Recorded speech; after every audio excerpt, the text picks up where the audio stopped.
जयप्रकाश नारायण की जयंती पर एक बार फिर लखनऊ में सियासी पारा चढ़ गया है। अखिलेश यादव जेपी सेंटर में श्रद्धांजलि के लिए अड़े हुए हैं। सरकार उन्हें कैंपस में जाने से रोक लगा चुकी है। जेपी सेंटर के गेट पर टीम की बड़ी दीवार लगा दी गई है। जब देर रात दीवार लगाई जा रही थी, उसी वक्त अखिलेश यादव वहां पहुंचे थे। उन्होंने वहां काम करने वालों को समाजवादी पार्टी जिंदाबाद लिखने के लिए कहा। जेपी सेंटर का अखिलेश सरकार में निर्माण हुआ है। अखिलेश का आरोप है कि योगी सरकार जेपी सेंटर को बेचने की तैयारी कर रही है। वहीं बीजेपी सरकार ने करप्शन का आरोप लगाते हुए जांच का हवाला दिया है। पिछले साल जेपी सेंटर में बवाल हुआ था। अखिलेश यादव दीवार फांदकर जेपी को माल्यार्पण करने पहुंचे थे। इस साल भी कुछ ऐसी स्थिति देखने को मिल रही है। उन्हें रोका गया है अंदर जाने से, फिर भी वो अंदर जाने पर अड़े हुए हैं। जेपी एनआईसी के गेट पर टीम की दीवार लगा दी गई है ताकि कोई अंदर दाखिल ना हो सके, खासतौर पर अखिलेश यादव। तो ये बवाल जेपी की जयंती पर देखने को लखनऊ में मिल रहा है।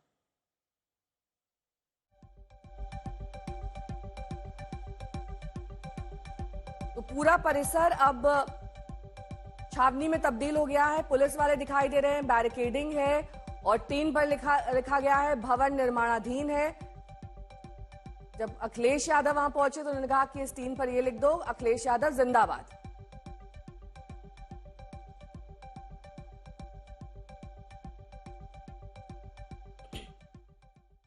तो अखिलेश यादव देर रात ही जेपी सेंटर के गेट तक पहुंच गए। उस वक्त वहां टीन की दीवार लगाई जा रही थी। ये टीन शेड लगा करके सरकार कुछ तो छिपाना चाहती होगी। टीन शेड आखिरकार क्यों? किसी महापुरुष का सम्मान क्यों नहीं करने दे रहे? अगर किसी की जयंती पर, और वो भी समाजवादी महान नेता जयप्रकाश नारायण जी की जयंती पर, और ये कोई पहली बार नहीं हो रहा है। हर वर्ष जयप्रकाश जयंती के दिन समाजवादी लोग यहाँ इकट्ठे होते थे, उनका माल्यार्पण करते थे, सम्मान के लिए यहाँ पर आते थे, अपने विचार रखते थे। एक वो महान नेता जिसने संपूर्ण क्रांति का नारा दिया और उस समय की सरकार के सामने झुका नहीं। और एक समय ऐसा आया कि उसकी संपूर्ण क्रांति की वजह से परिवर्तन हुआ देश की राजनीति में।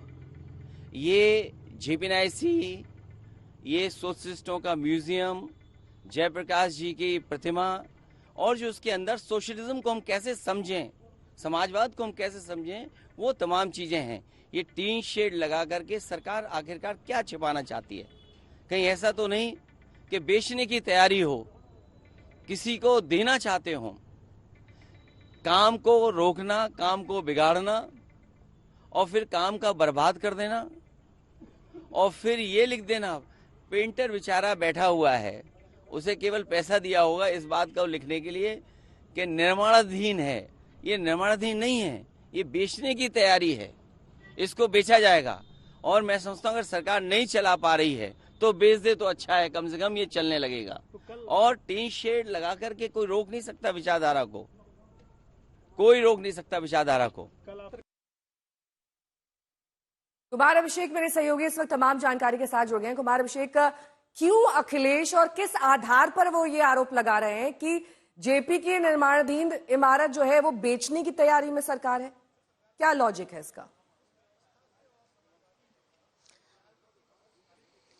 देखिए, निश्चित तौर पर पहले तो मैं बता दूं कि कल रात हाई वोल्टेज ड्रामा हो गया और अभी सुबह से तैयारी है। मेरे पीछे अखिलेश यादव का घर है और मैं एक दृश्य आपको दिखा देता हूं इस वक्त अखिलेश यादव के घर के आसपास किस तरह की तैयारी है। बैरिकेटिंग से लेकर के पुलिस प्रशासन और साथ साथ अगर आप देखें तो इनके कार्यकर्ताओं का हुजूम धीरे धीरे उमड़ रहा है।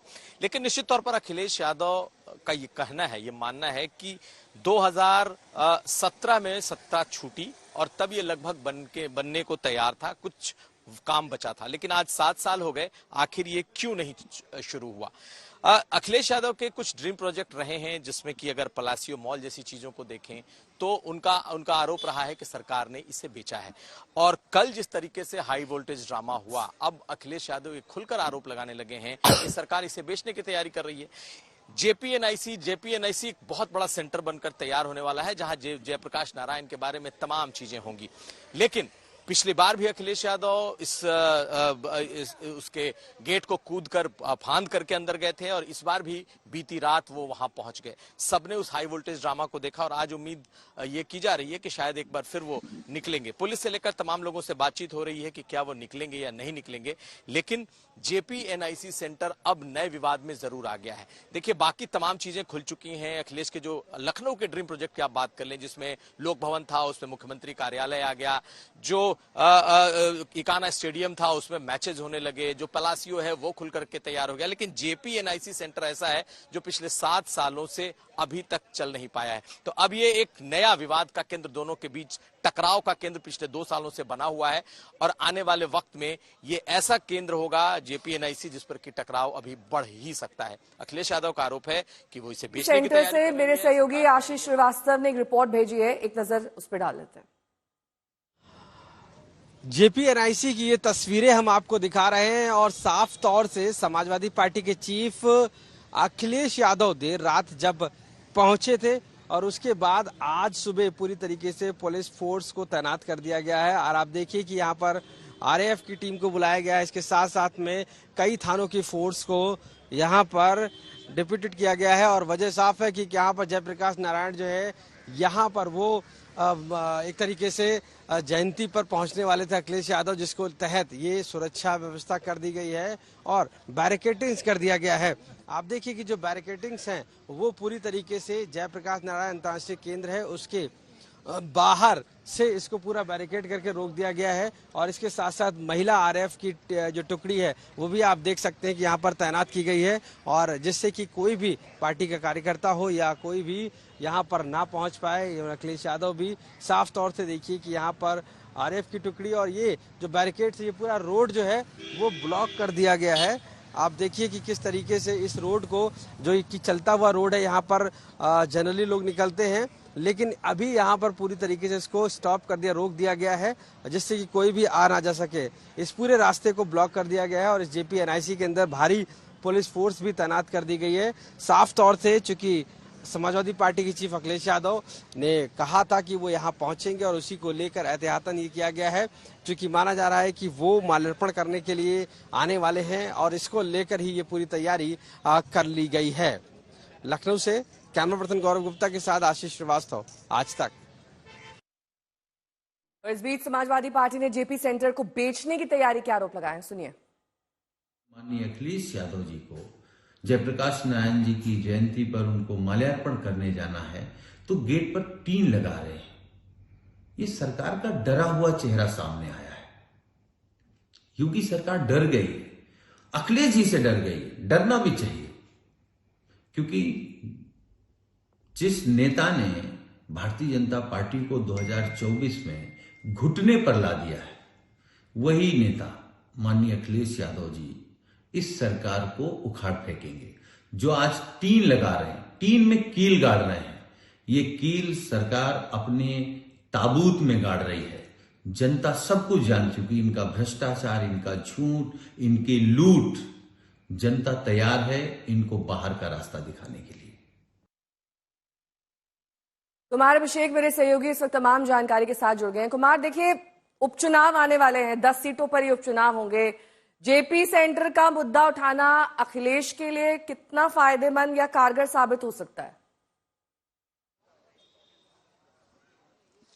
निश्चित तौर पर नेहा, देखिए कार्यकर्ताओं में जोश और उत्साह भरता रहता है और अखिलेश यादव चूंकि खुद जब सड़क पर उतरते हैं तो इनके कार्यकर्ताओं का जो उत्साह है वो कई गुना बढ़ जाता है। जिस तरीके से इस वक्त अगर आप देखें तो माहौल इस तरीके का बन गया है कि अखिलेश कभी भी घर से बाहर निकल सकते हैं। पूरी प्रशासन जो है वो इस वक्त चुस्त और मुस्तैद आपको खड़ी दिखाई दे रही है।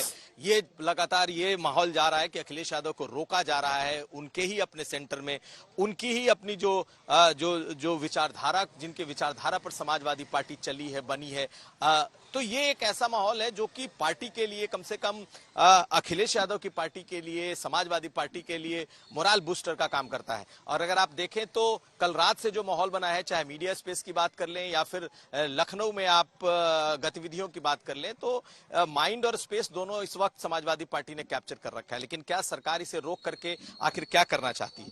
हमारे साथ समाजवादी पार्टी के प्रवक्ता भी हैं। दीपक जी, ये क्या करने जा रहे हैं? क्या जाएंगे आज अखिलेश? देखिए, समाजवादी पुरोधा लोकनायक जयप्रकाश नारायण जी की जयंती है, मैं उनको सादर नमन करता हूं।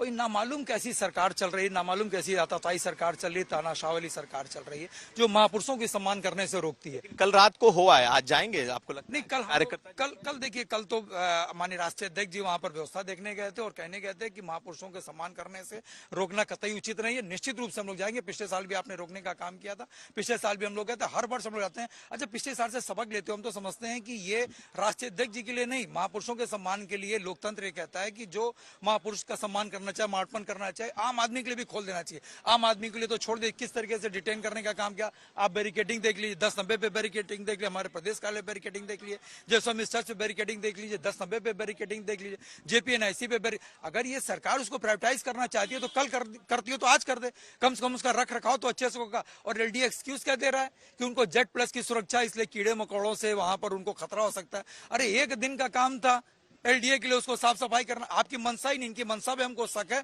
और ये या तो उसको लोग जाएंगे, बिल्कुल जाएंगे। ठीक है, तो आपने सुना नेहा कि समाजवादी पार्टी के कार्यकर्ता हर हाल में जाएंगे, ये इनका दावा है। ठीक है, आज भी जाएंगे। और पिछले साल भी इसी को लेकर बवाल हुआ था। पिछले साल भी पुलिस ने बैरिकेडिंग की थी, अखिलेश को आने पर रोका गया था, लेकिन अखिलेश ने दीवार फांदकर श्रद्धांजलि दी थी। पिछले साल की तस्वीर आप देख रहे हैं, 11 अक्टूबर 2023, जब अखिलेश दीवार फांदकर माल्यार्पण करने पहुंच गए थे। इसी सेंटर में जयप्रकाश की प्रतिमा है। 2016 में 864 करोड़ की लागत से बनाया गया था। कल रात की तस्वीर, जब उसी तरह की बैरिकेडिंग की गई है। और हो सकता है आज एक बार फिर अखिलेश दीवार फांदकर माल्यार्पण करने पहुंच जाएं, क्योंकि इरादे बुलंद हैं। जिस तरह से प्रवक्ता भी बता रहे हैं कि अखिलेश यादव जाएंगे और श्रद्धांजलि देंगे।